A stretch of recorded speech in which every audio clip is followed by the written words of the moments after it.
Hello friends, आज मैं पढ़ाने वाली हूँ क्लास 11 का थर्मल कंडक्टिविटी टॉपिक। तो ये टॉपिक से क्वेश्चन आते हैं और सिर्फ थियोरेटिकल बेस्ड ऑप्शनल क्वेश्चन भी बनते हैं।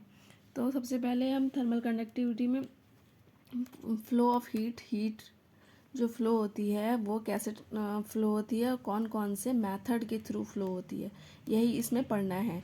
तो सबसे पहले देखो, flow of heat from one body to another body is called heat transmission.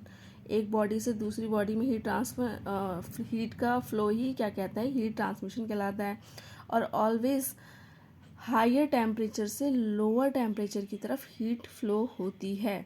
ठीक है, अब तीन मेथड है हीट ट्रांसमिशन के, एक कंडक्शन, दूसरा कन्वेक्शन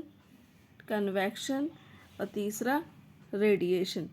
ठीक है, तो तीन method, conduction, convection and radiation. Conduction देखते हैं, process of heat transmission in which the particle of the body do not leave their position. वो प्रोसेस जिसमें पार्टिकल बॉडी के अपनी पोजीशन नहीं छोड़ते और हीट ट्रांसमिट होती रहती है। जैसे सॉलिड में क्या होता है, सॉलिड में पार्टिकल मूव थोड़ा ना करते हैं। अगर हम एक रॉड का एक एंड लेंगे, उसको हीट की तरफ करेंगे, दूसरा एंड भी थोड़ी देर बाद गर्म हो जाता है ना, तो इसमें पार्टिकल सॉलिड के मूव थोड़ा ना करे, खाली हीट ट्रांसमिट होती है one part two another part. तो इस तरह की ट्रांसमिशन को कहते हैं कंडक्शन। ठीक है, तो ये खाली सॉलिड में होता है। कंडक्शन किस में होता है, खाली सॉलिड में होता है। और एक मरकरी और एक्सेप्शनल केस है जो लिक्विड है और इसके अंदर कंडक्शन के थ्रू ही हीट ट्रांसफ़र होती है। ठीक है, next convection, the process of heat transmission in which the particle of the fluid move is called convection. तो कन्वेक्शन में क्या होता है कि जो पार्टिकल्स होते हैं बॉडी के, वो मूव करते हैं और ये ऑलवेज फ्लूइड में होती है। तो जैसे हम कन्वेक्शन में केक वेक बना दें तो उसमें नीचे से, केक के नीचे की जो लेयर होती है वो सबसे पहले गर्म होती है। जब गर्म होती है उसके बाद वो ऊपर राइज हो जाती है और जो ऊपर की लेयर होती है वो नीचे आ जाती है। और ऐसा तब तक होता रहता है जब तक कि पूरे ही केक का टेम्परेचर सेम नहीं हो जाता। ठीक है, तो कन्वेक्शन प्रोसेस होती है खाली फ्लूइड्स में, ओनली फ्लूइड्स में। ठीक है, और गैस में भी होती है बट सॉलिड में नहीं होती।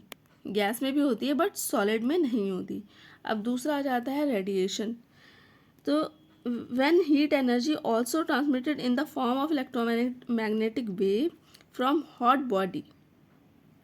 जब हम, जैसे एग्जांपल इसका ले लो, सन से जो अर्थ पे धूप आती है वो रेडिएशन के थ्रू आती है। ठीक है, वो डायरेक्ट स्ट्रेट लाइन में आती है, जिगजैग मोशन या किसी अनदर पाथ से नहीं आती, सिर्फ सीधे स्ट्रेट से आती है और रेडिएशन की फॉर्म में आती है। तो जो इलेक्ट्रोमैग्नेटिक वेव होती हैं यही रेडिएशन फॉर्म होती है। ठीक है, तो heat from the sun reaches the earth by radiation, it does not require any medium.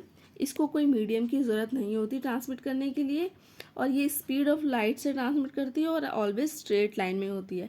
और अगर कोई मीडियम है भी तो वो मीडियम गर्म नहीं होता, खाली एनर्जी ट्रांसमिट होती है एक प्लेस से दूसरे प्लेस में।